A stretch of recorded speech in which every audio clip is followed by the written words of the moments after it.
सो ये वाला क्वेश्चन कैसे होगा? What is the average of the 60 terms in the 60 terms given below. 60 terms क्या है? Cos square x, cos square 2x, cos square 3x से लेके कॉस स्क्वायर 30x तक है, और फिर sine square x, sign square 2x, sine square 3x से लेके साइन स्क्वायर 30x तक है। तो बेसिकली मुझे एवरेज फाइंड करना है। एवरेज का फॉर्मूला क्या होता है?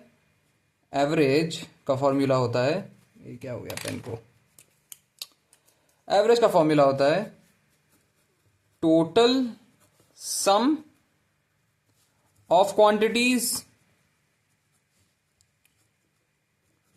अपॉन नंबर ऑफ क्वांटिटीज या नंबर ऑफ एलिमेंट्स।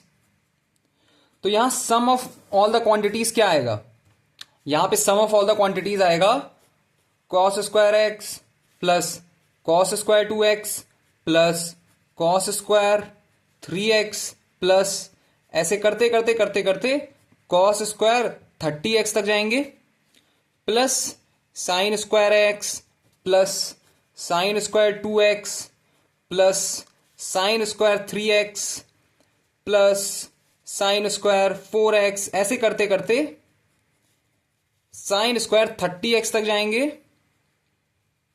ये सम हो गया। और नंबर ऑफ क्वांटिटीज कितनी है? नंबर तो हमें दिया ही हुआ है, what is the average of 60 terms. तो नंबर ऑफ क्वांटिटीज हो गया 60। अब जरा ये बताओ, कॉस स्क्वायर एक्स यहां लिखा है, ये ऐड हो रहा है, सबसे ऐड हो रहा है, तो ये साइन स्क्वायर एक्स से भी ऐड हो रहा होगा।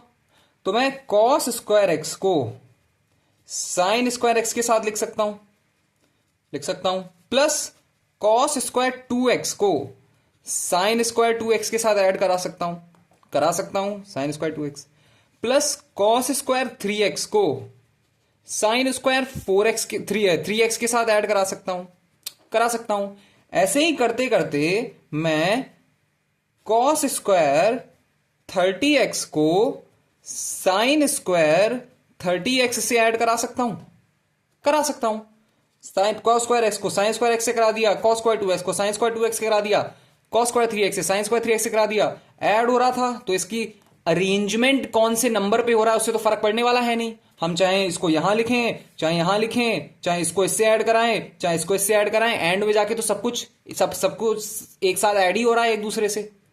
तो हम इस तरीके से भी लिख सकते हैं। लेकिन इस तरीके से लिखने का फायदा क्या होगा? इस तरीके से लिखने का फायदा यह होगा कि cos square x plus sine square x क्या करेगा? जो एक आइडेंटिटी होती है कि cos square theta plus sine square theta जो है वो 1 के बराबर होता है। तो थीटा एंगल की वैल्यू होती है, यहां पे एंगल की वैल्यू x है, यहां x है, तो ये पूरा का पूरा 1 के बराबर हो जाएगा। वैसे ही कॉस स्क्वायर 2x, यहां पे थीटा क्या हो गया? 2x हो गया, यहां पे थीटा 2x हो गया, तो cos square theta plus sine square theta यानी cos square 2x plus sine square 2x ये मिलके 1 बना लेगा। वैसे ही यहां पे थीटा 3x हो गया, यहां पे थीटा 3x हो गया, cos square theta plus sine square theta 1 बना लेगा।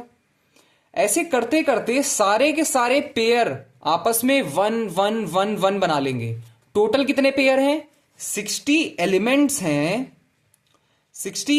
हैं, तो 30 पेयर्स होंगे। 60 एलिमेंट्स है तो 30 पेयर्स होंगे। तो यहां पे सम कितना आ जाएगा?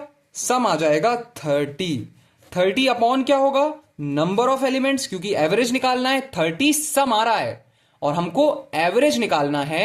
एवरेज के लिए हमें 30 को डिवाइड करना होगा नंबर ऑफ एलिमेंट से, जो कि है 60। तो 30 अपॉन 60, 0 0 कैंसिल, 1 अपॉन 2 मेरा फाइनल आंसर हो जाएगा। ओके, सो इस तरीके के क्वेश्चन को बेसिकली आइडेंटिटी बेस्ड क्वेश्चन है, sign square theta plus cos square theta. Alright, I hope ये समझ में आ गया होगा। अगर समझ में आ गया है तो सब्सक्राइब कर दो चैनल को। मैं सारे के सारे एसएससी सीजीएल की जितने भी क्वेश्चंस आज तक हुए हैं, पेपर में पूछे गए हैं, सब कुछ सॉल्व करवा रहा हूं। तो अगर तुम्हें समझ में आया है तो इसको सब्सक्राइब कर दो, वीडियो का मन अच्छी लगी हो तो लाइक कर दो, और अगले क्वेश्चन में मिलते हैं।